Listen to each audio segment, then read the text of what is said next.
Welcome to Dig, a history podcast.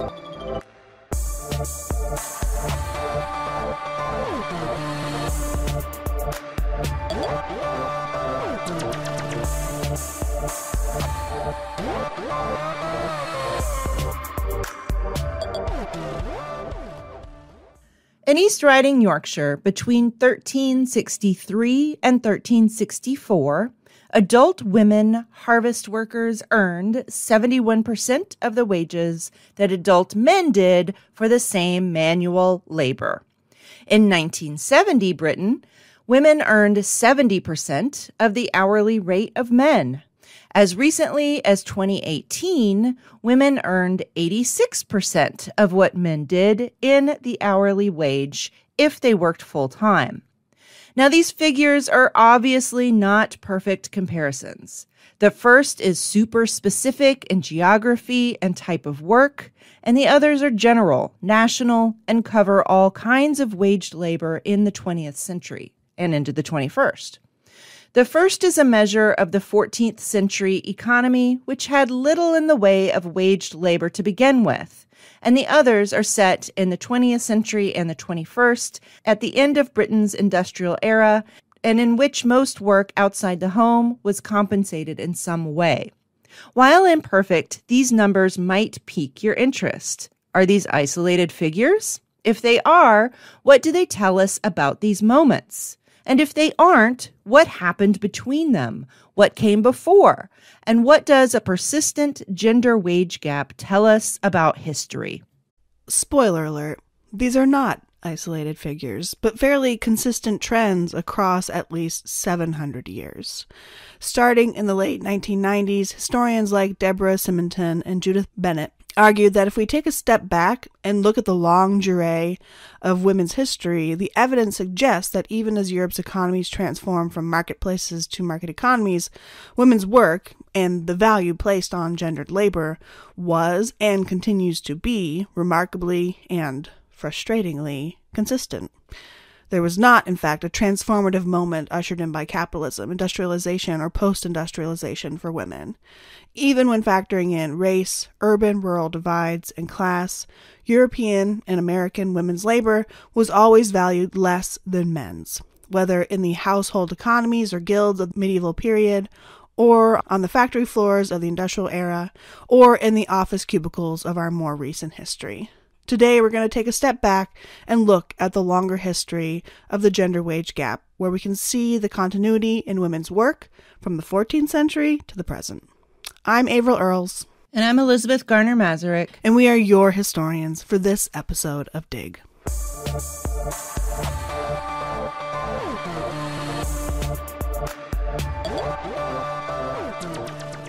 We want to thank all of our Patreon supporters, and especially our fabulous auger and excavator level patrons. Hannah, Carl, Colin, Denise, Jessica, Edward, Lauren, Karen, Iris, Susan, Maria, and Lisa. We can't thank you enough. Listener, if you're not yet a patron of this show, it's easy. Just go to patreon.com/digpodcast to learn more. Before we begin, we want to acknowledge that each of our episodes relies on the research and writing of historians and other scholars. When we first proposed our essay on continuities to Perspectives magazine, friend of the show and Perspectives managing editor Laura Ansley texted me to say that our pitch reminded her immediately of Judith Bennett's 2002 History Matters, which Laura had read in grad school. Though I am not a medievalist by any stretch of the imagination, I too was familiar with Bennett because her book on Brewsters in 14th and 15th century England formed the basis for my witchcraft and beer episode from a trillion years ago. I hadn't read History Matters, though, and Laura's suggestion immediately piqued my interest. In History Matters, Judith Bennett issued a call for grappling with continuity in feminist histories. It seemed too perfect not to make her case study from the book, which is on the gender wage gap, the focus of my episode. Though published over 20 years ago, her arguments still feel very relevant. She emphasized the importance of pre-modern studies in revealing the continuities in women's lives, not because, like a recent AHA president suggested, we need to stop doing history that has connections to the present, but instead because we need to study the past and the deep past to understand the present, especially in gender and women's histories. She also insisted that we need to bring the language of patriarchy back into our scholarship. So for this episode, I started with Bennett, Simonton, and responses to their works, and then I turned to area studies. I also follow Bennett's breadcrumbs to a number of medievalists whose insights into guilds, marketplaces, women's wage labor in agrarian and urban occupations, family structures, and the household economy were revelatory to me. So I hope that they will be to you as well. You'll find a full bibliography and notes for this episode at digpodcast.org. I opened this series with an episode on the experiences of gendered wages, wage gaps, and exploitation of reproductive labor under capitalism. There is, as I argued in my episode, a clear thread of continuity in the experience of exploitation under capitalism, particularly for Black women, but also women in general. There is, after all, no capitalism without enslaved and underwaged labor, the uncompensated and unvalued care work performed primarily by women and gendered as feminine, and exploitation. That was true in 1619, 1776, and 1861, and it is still true right now. But what Judith, Bennett, and other medievalists have shown is that a lot of these conditions are not specific to capitalism, even though capitalism relies on them. Historian Judith Bennett synthesizes the scholarship on the gender wage gap from 1350 to 1700, using dozens of medieval and early modern studies of laborers, wages, and gender in England and Europe.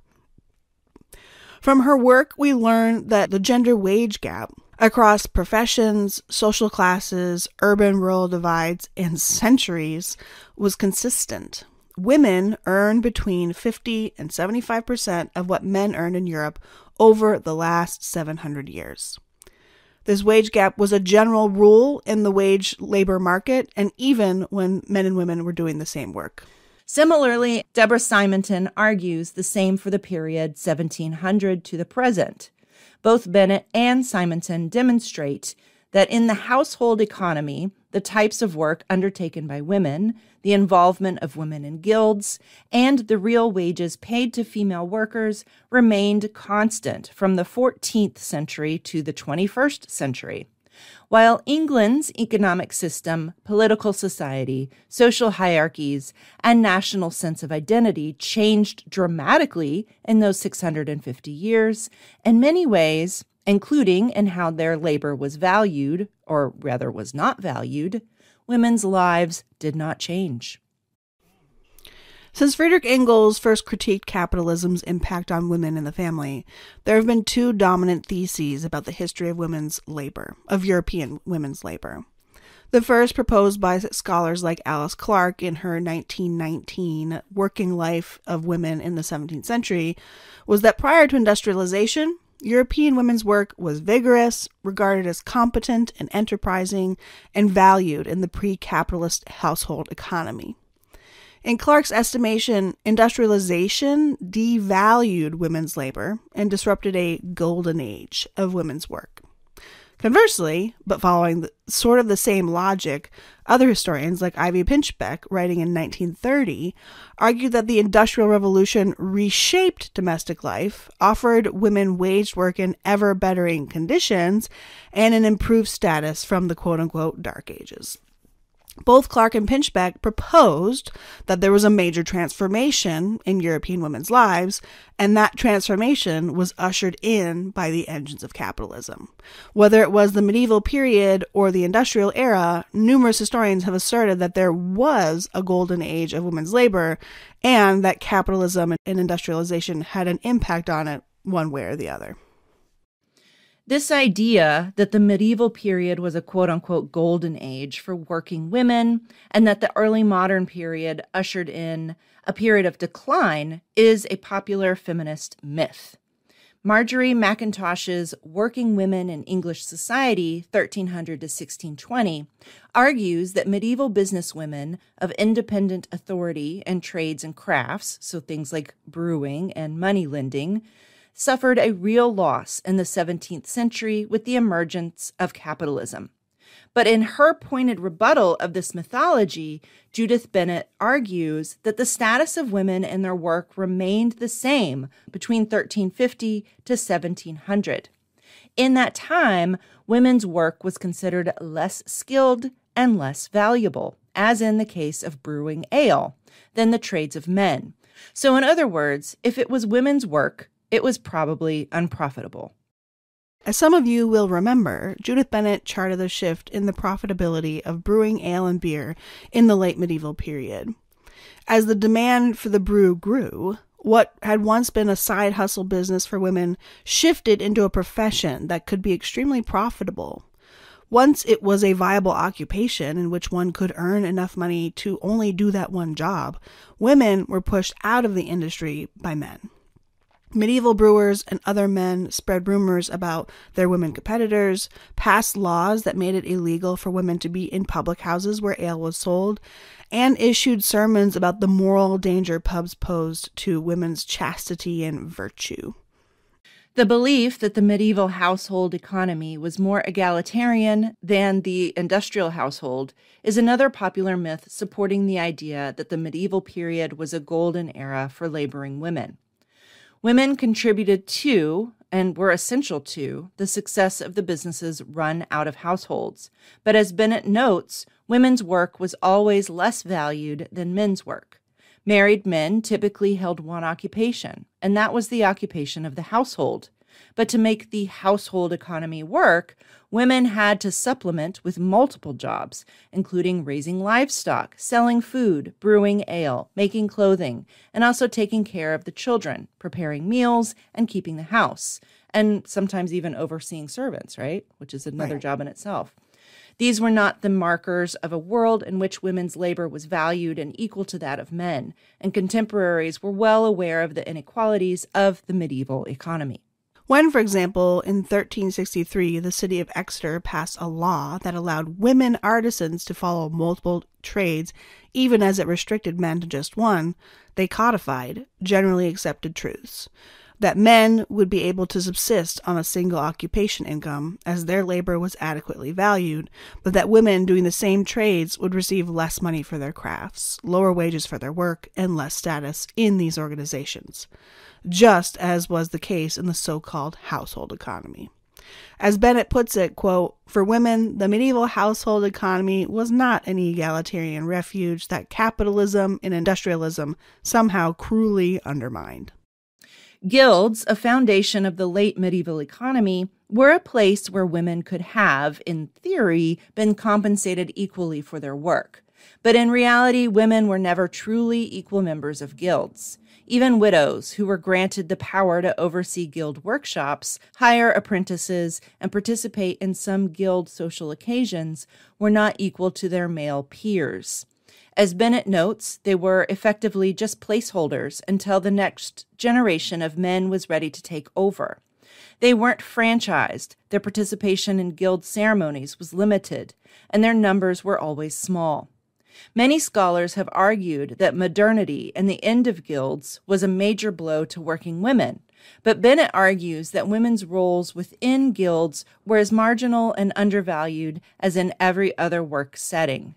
The exceptions, women-only textile guilds in Rouen, Paris, Cologne, and Nordlingen that flourished into the 18th century, just prove the rule. Several historians, like James Thorold Rogers, William Beveridge, and Simon Penn, argued that men and women's wages were equal in the 14th century after the 1348-49 plague had killed anywhere between a third and a half of England's population. Rogers, Beveridge, and Penn, writing in the 1880s, 1950s, and 1980s, respectively, all claimed that unskilled workers could and did earn the same wage, no matter their gender. But their assertions lacked detailed quantitative data.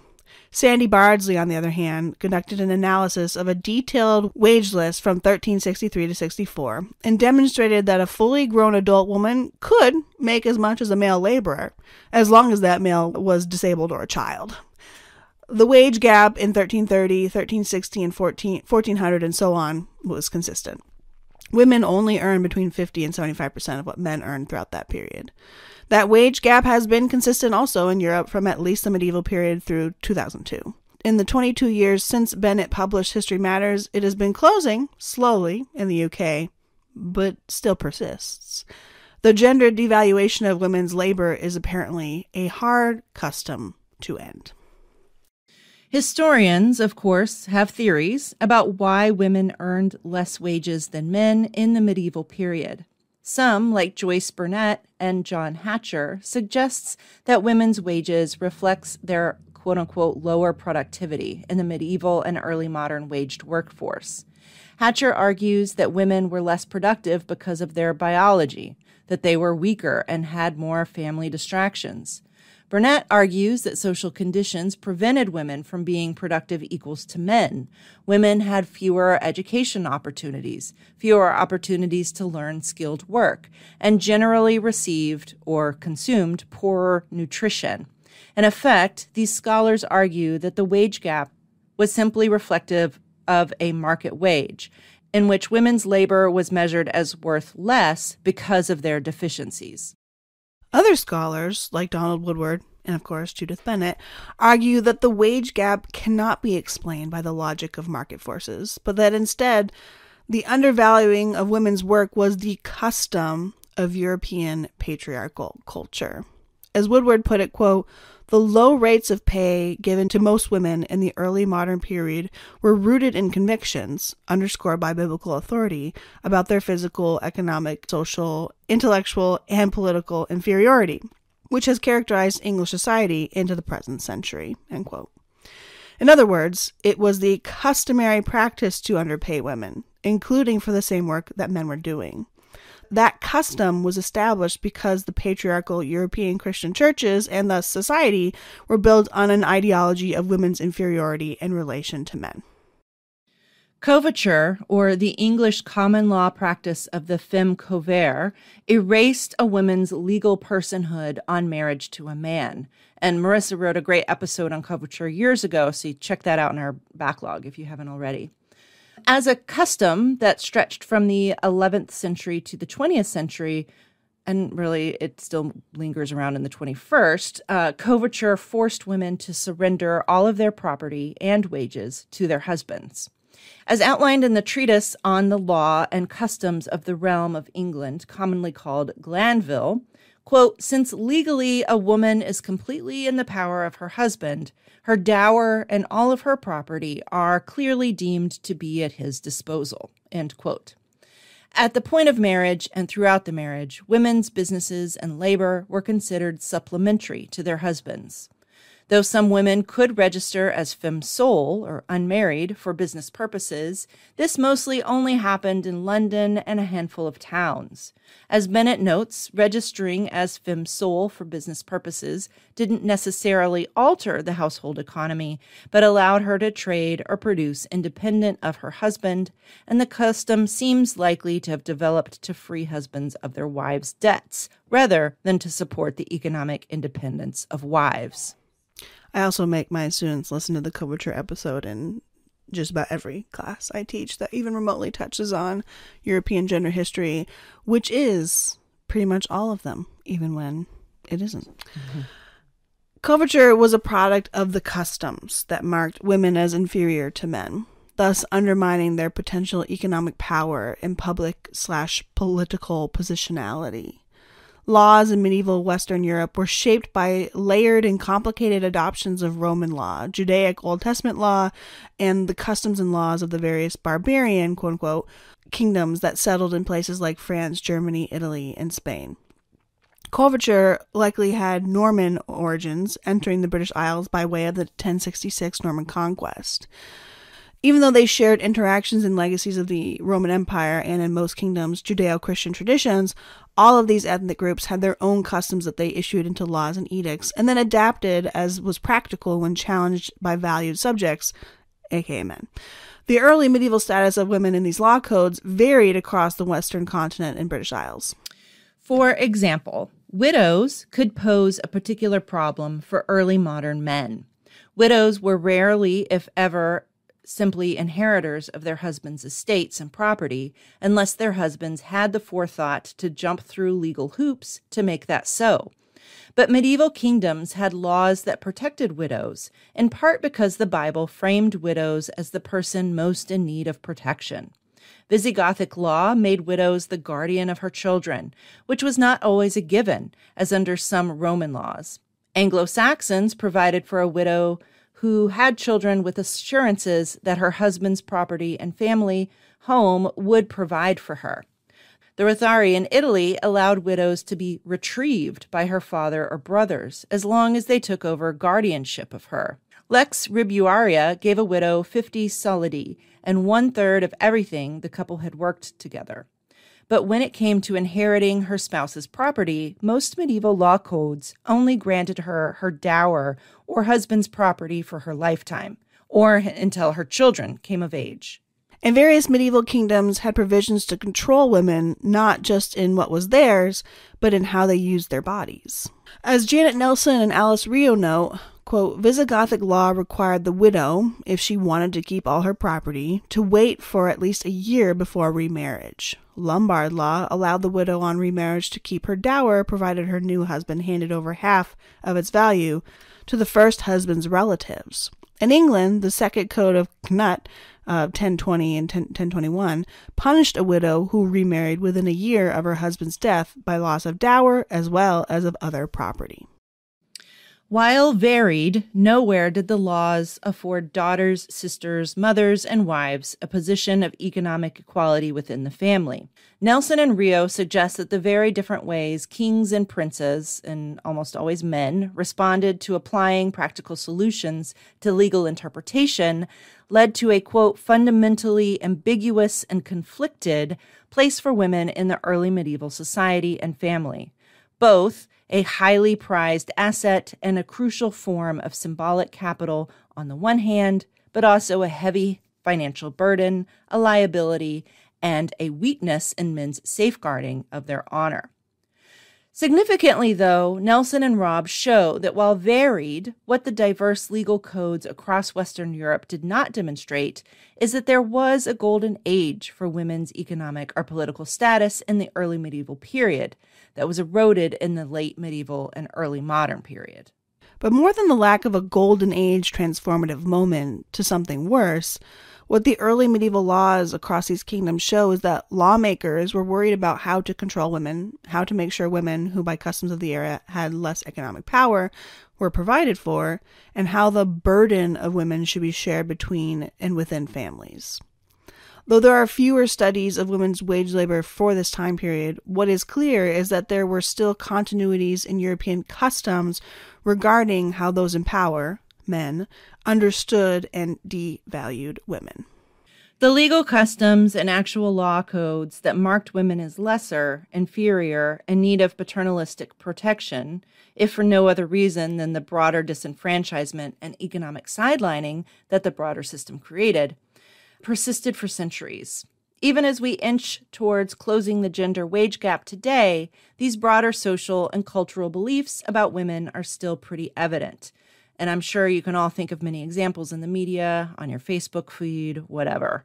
Yeah, I'm thinking of like on my Facebook feed that I still have people who are from my hometown. And they'll be like, oh, this trans girl was on the soccer team and the soccer team won. And then they'll be like, oh, this is an outrage. We have to protect our daughters and sisters from boys who are dressed up like girls and competing in sports. And I'm like, bitch, please. I'll beat you in softball. I'll beat you in basketball. Like, I don't need no boy, no man, no brother to stand up against. Protect you. Yeah, don't need it. Too much. It's too the rage. You gotta start unfollowing people. I know. I mean, I don't follow that person, but I follow a friend who is friends with him, and then I see it up on my page. Also, sometimes those people are also my own brothers. Bless your heart. Bless their pea-picking hearts.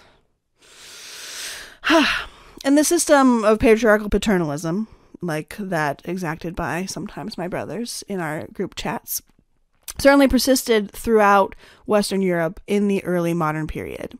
In 1868, Edmund Tilley summed up the gendered ideas about the household economy with, quote, "The office of the husband is to go abroad in matters of profit. Of the wife, well, to keep them. The office of the husband is to go abroad in matters of profit. Of the wife, to tarry at home and see all be well there. The office of the husband is to provide the money. Of the wife, not wastefully to spend it. The office of the husband is to be lord of all. Of the wife, to give account of all." In addition to showcasing the way men's labor was quantified and women's labor was valueless, I think Tilley's hitting on another point of continuity that fits in with these broader social, cultural, and legal ideas about women. If I gave you that quote and asked you to date it, I bet you'd guess it was written in the 19th century rather than in the 16th, because we have this idea that industrialization and shifting gender roles turned the household economy into just a household and moved economic means of production into the public sphere. But as Tilley's 16th century ponderings demonstrate, the gender division of public and private predated both industrialization and the Victorian era. While, as Sarah Rees-Jones shows, the gendered norms about spatial conduct were often contradicted and ignored from early in the Middle Ages, there were gendered understandings about domestic and public spaces. One was valued for its reproductive function in creating families, the other, of course, for its reproductive function in providing the material needs for the other. They were mutually reliant, but only one carried economic value. In the 18th century, two sets of ideas shaped the concept of womanhood: Christianity and Enlightenment thinkers, with, unfortunately, Rousseau's ideas dominating the conversation. Though, of course, Mary Wollstonecraft and Olympe de Gouges contributed their rebuttals to this misogynist perspective that dominated the salons of the Enlightenment era, the most influential Enlightenment thinkers promoted particularly narrow ideas about what a woman was capable of and thus worth. Take Rousseau's description of the fictional Sophie, the archetype of woman in his understanding of the world. Quote, and bear with me because Rousseau makes me really angry. Hopefully it doesn't come through my voice. Except for her sex, woman is like a man. In whatever way one looks at them, the difference is only one of degree. Yet where sex is concerned, woman and man are both complementary and different. These similarities and differences must have an influence on morals. This effect is apparent and conforms with experience, and shows the futility of the disputes over the superiority or the equality of the sexes. In the union of the sexes, each alike contributes to the common end, though in different ways. From this diversity springs the first difference that may be observed between man and woman in their moral relations. One should be strong and active, the other weak and passive. One must necessarily have both the power and the will. It is sufficient for the other to offer little resistance. This principle being established, it follows that woman was specifically made to please man. If man ought to please her in turn, the necessity is less direct.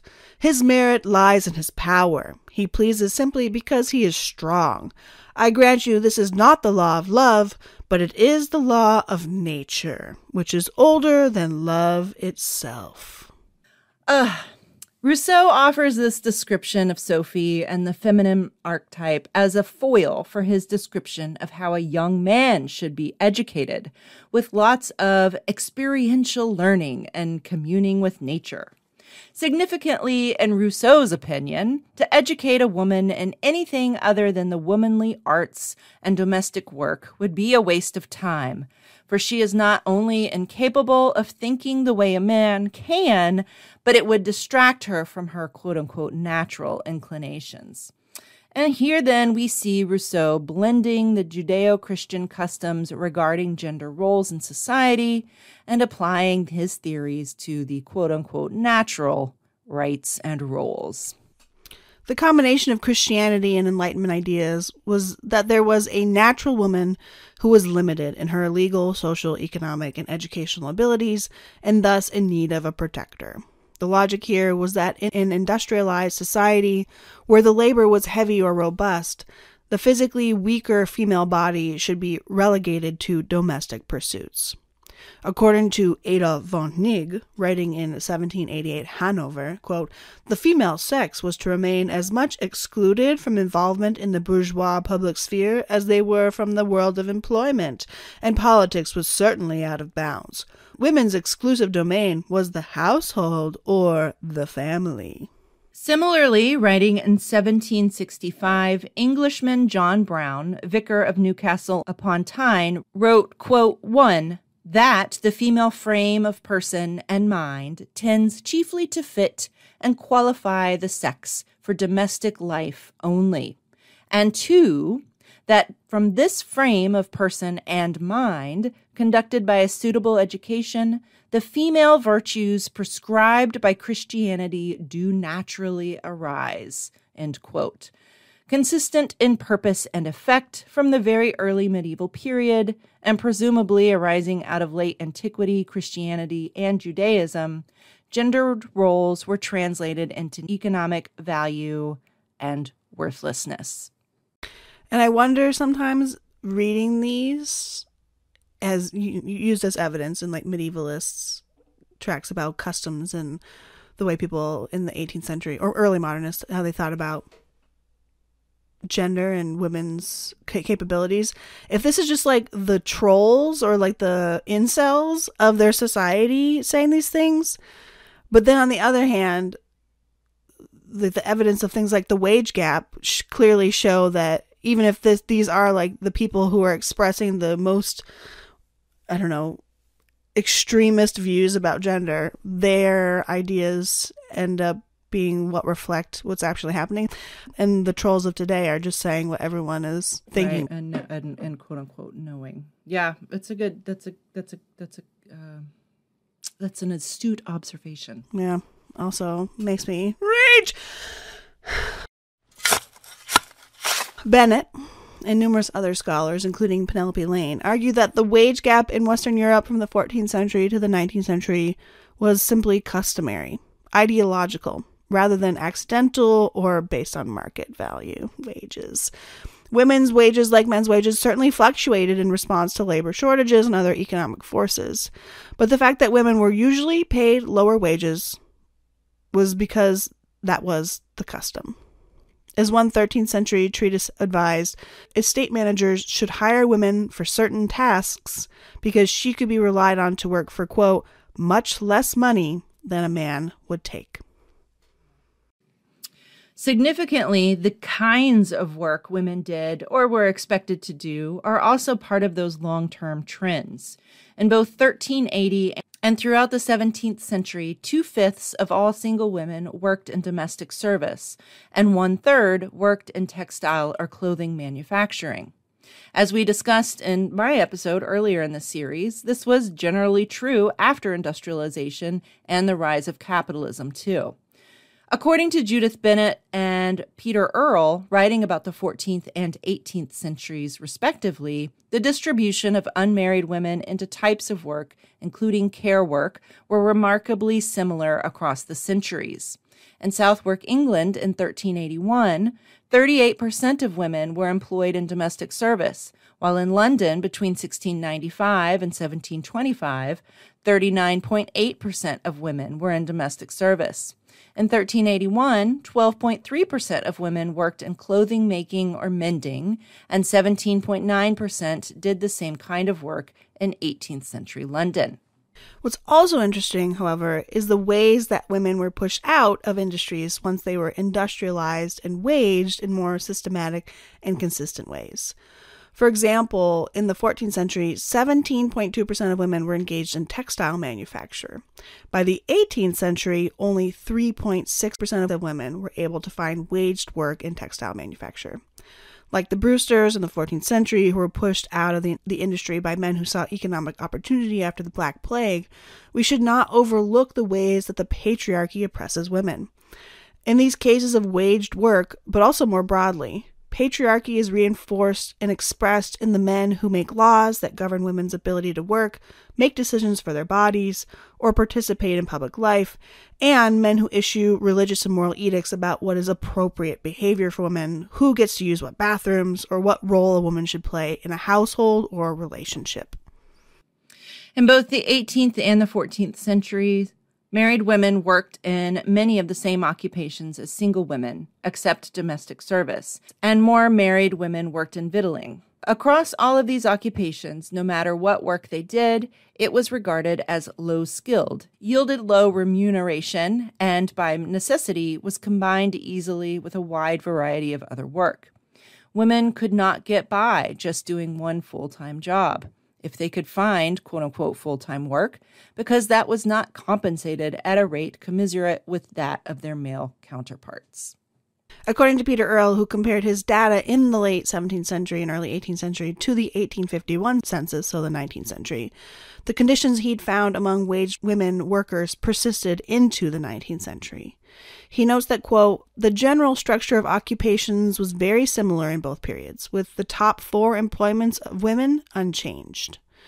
And we can see this still today, of course. Professions that became associated with women, like teaching, nursing, and various cleaning work, have long been underpaid. And even as those professions, coded as feminine, are underpaid, when men take those jobs, they tend to earn higher wages than their female counterparts. In one 2004 study, male nurses on average earned a higher wage premium than women as they entered or were given management or got into anesthetic nursing. Similarly, among teachers, men on average receive higher wages than women and dominate better paid administrator positions. In 2020 to 2021, women in the U.S. were 56% of all principals in public schools, but only 35.5% of high school principals, which is a more prestigious and better paid, often, position. Bennett notes that the consistent devaluation of their labor and work from 1350 to 1700 and beyond, and broader English and European treatment of women did not make for, as Peter Fleming put it, a story of unalloyed gloom and repression. By Bennett's estimation, though women faced considerable economic obstacles and were rarely allowed to make enough money at one occupation to provide for their families, most were able to piece together enough to support themselves and their loved ones. Many were undoubtedly satisfied with their lives and social roles. Some may have even prospered. Quote, with a good husband and a happy marriage, a woman could achieve a satisfying working life. But such personal egalitarianism, when or even if it existed, was shadowed by inequality, for the husband's power remained in reserve, not fully yielded. With an indifferent husband or an abusive marriage, a woman could find herself a sort of servant to her husband or even cast aside altogether. And this was not a phenomenon specific to England either. Pilar Benito and Jose Garcia Gomez repeat the assertion that the Industrial Revolution opened up unprecedented opportunities for women to enter the labor market and carry out paid work. As Bennett points out, while true, the greater availability of wage jobs did not translate into a significant closing of the gender wage gap or a shift in the valuation of women's labor. The patriarchal economic systems of Europe from 1360 East Riding England to 1860 Alcoy Spain, even when there were exceptions to general rules, were largely consistent and oppressive to women. Working women experienced changes between 1350 and 2000, the shift from medieval to modern, but not transformation. The changes were things like fluctuations in real wages, differentials between skilled and unskilled waged labor, and brief periods of ordinances denying women guild membership, ephemeral and often impacting only a small minority of women. Cities grew, capitalism changed the relationship that people had to waged labor, new kinds of skilled and unskilled wage occupations developed, but in the longue duree of European history, the wage gap continued, with women earning between 50 to 75% of men's wages, including for doing the same work, a gap that was further complicated by race and class in this period. Capitalism and the modern economy did not transform women's work, for better or worse. As Bennett put it, quote, medieval women's work was no paradise, nor, for that matter, an inferno. It was instead, in some broad respects, remarkably similar to women's work today. Feminist historians have pointed to the rise of capitalism as a particularly transformative moment in working women's lives, based on the mythology that in the pre-modern system, labor was more egalitarian and women's contributions to the household economy were more highly valued than the out-of-home labor market of capitalism. But Bennett and others, as we've demonstrated in this episode, have shown that this was not the case. Bennett's book, History Matters, seeks to complicate the way that historians, including feminist historians, look at history, with or without rose-colored glasses. Not to suggest that capitalism had a positive impact on working women, because it didn't, as Elizabeth already demonstrated in the series. But that when we look at the longue duree of working European women, their labor has been devalued for hundreds of years, and conditions like the gender wage gap have wavered in the same demeaning range for almost 800 years. Probably really longer, because we're not even talking about the early medieval period.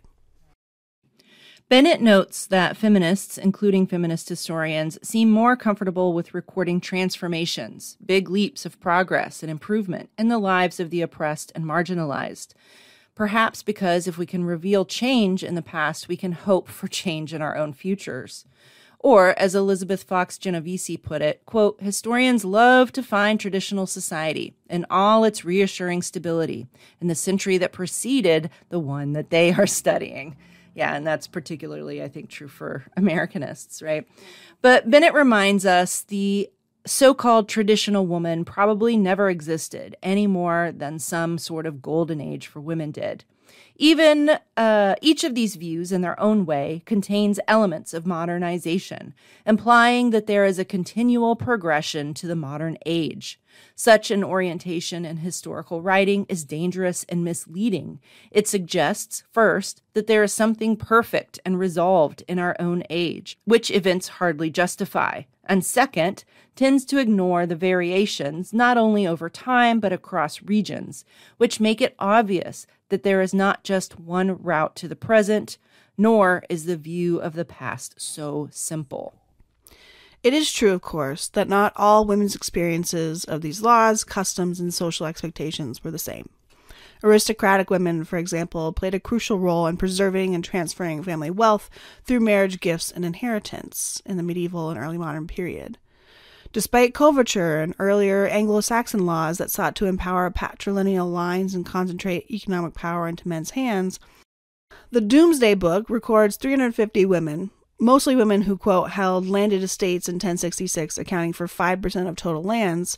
And according to Jane Whittle, 10 to 14% of smaller landowners were women. We have few records of day-to-day life in medieval Europe, so it's hard to quantify or even qualify how these customs, laws, and trends were felt by medieval or even early modern Europeans. The exceptions, though, often prove the rule, so most women were inevitably negatively impacted by these systems and felt the pressure and exhaustion from having to cobble together a living from side hustles while also managing the family and keeping house. The gendered wage gap has persisted to this day. In the UK, the government started tracking the gender wage gap in the 1920s. Feminists in the 1970s and 1980s celebrated the slowly closing gap between men and women's wages, which went from 50% to 75% in a seemingly short period of time.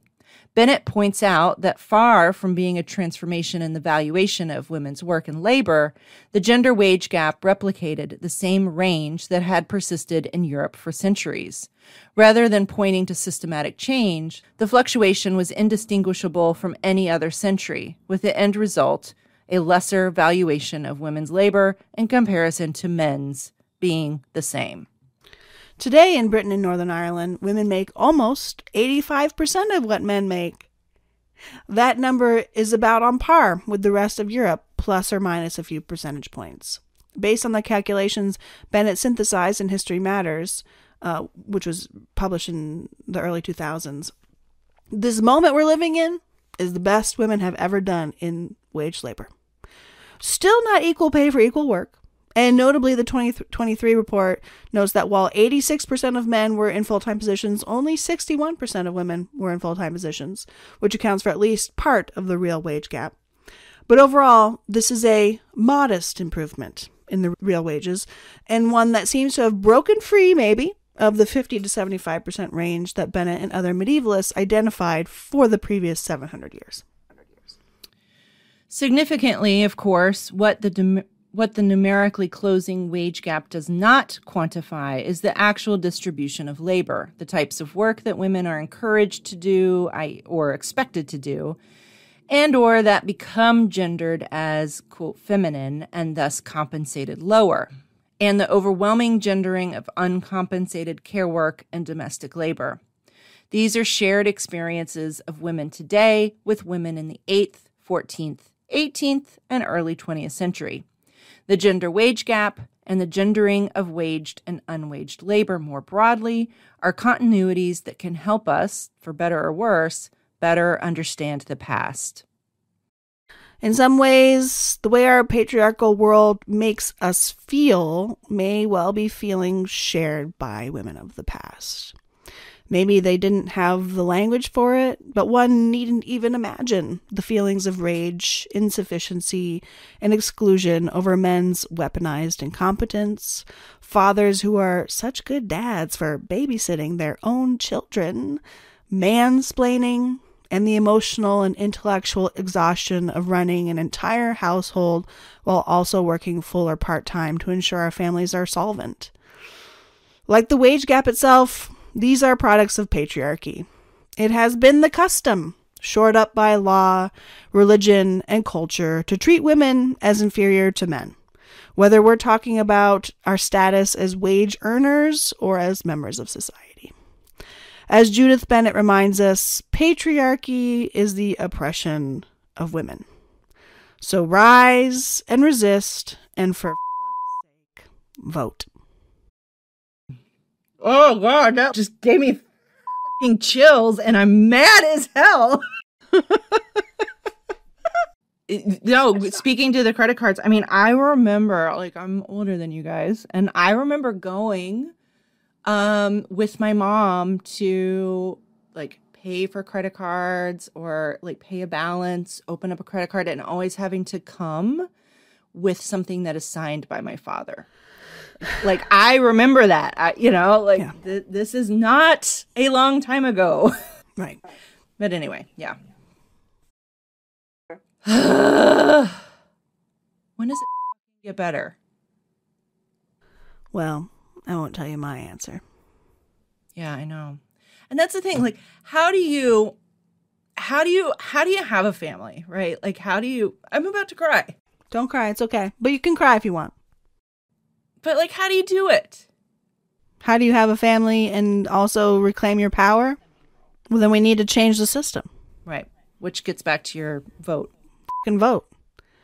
We can't go backwards. And I know it's already too late to change the Democratic nomination, and nobody's excited about Joe Biden. But we just can't go backwards any further than we have already gone. Or we're just going to end up right back in that 50 to 75% range. It's only a matter of fucking time. Back in the cycle. I have nothing to say to that. As always, we invite you to follow us on Facebook, Twitter, and Instagram at dig_history, or join our Facebook group, Dig History Pod Squad. If you have a comment or question or want to share some kind words with us, you can always email us at hello@digpodcast.org. We love listener mail. If you're an educator, we've got a compendium of episodes that you can use in the classroom and free teaching resources, including full lesson plans, on our website at digpodcast.org. We realize that recent changes to curriculum in states like Florida and Texas will complicate being able to use our podcast episodes in the classroom. So please reach out if there's something we can do to be helpful to you and your classroom. You'll always find full bibliographies, the scripts for all of our episodes, resources, and a link to our swag store at digpodcast.org. And if you can't hear the rage in Elizabeth's voice, then you aren't listening. So with that, thanks for listening. Yeah, thanks for listening. This was a fucking badass episode, April. Thank you for writing it. You're welcome. Goodbye. Goodbye.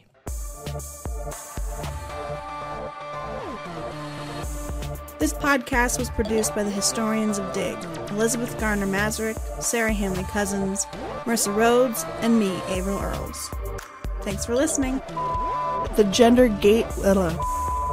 Similarly and complementarily. So in other words, if it wasn't as outlined in the treaties, guilds, a foundation of the late medieval economy. I said that weird. And 1/3 of everything. So the couple had worked in victualling. Vittling. Oh, vittling, is that food service? Can I just say food service? No, it's vittling. Say it. And as we can see, this still. And we can. I did my taxes yesterday. I bring home the bacon in this family, right? And I have like 20,000 side hustles, right? Like I've always got something in the pot. And yet I do our taxes yesterday, and who's head of household? Who's TurboTax talking to and asking questions of as I'm doing the effing work? Like, oh, it just, because I love my husband. I love him. He is a great dad. You know, like what what do you do in this situation, right? Like when you're just you're second class, really. Yeah. I'm sorry. I'm kind of losing it. No, this is the rage that we have to feel. Yeah. This is the rage that women felt in 1780. This is the rage they felt in 1850 and 1848. It's the rage they felt in 1960, right? Like, and I think it's not until we like track these longer trends and see that shared rage across centuries that we can like get to the root of the problems, right? It's that longer history. This is what Bennett is essentially arguing, is that that if we just look in our immediate past and like, oh, let's celebrate we get credit cards now. That's a huge victory. Right. I'm not quick on my feet in speaking. I got to write this out. I got to go right. No, I love the raw passion of it. Also, you're right. And I'm sorry. Yeah. I mean, and the thing is, it's a small thing. It doesn't matter. It doesn't change my income, but it does, right? Like it's so symbolic. It's emblematic of a larger systemic problem. Right. And you're fucking white, so. Yeah, exactly. I'm white. I'm middle class. I come from parents who, we're still married and love each other. Like I have tons of white privilege. So, yeah.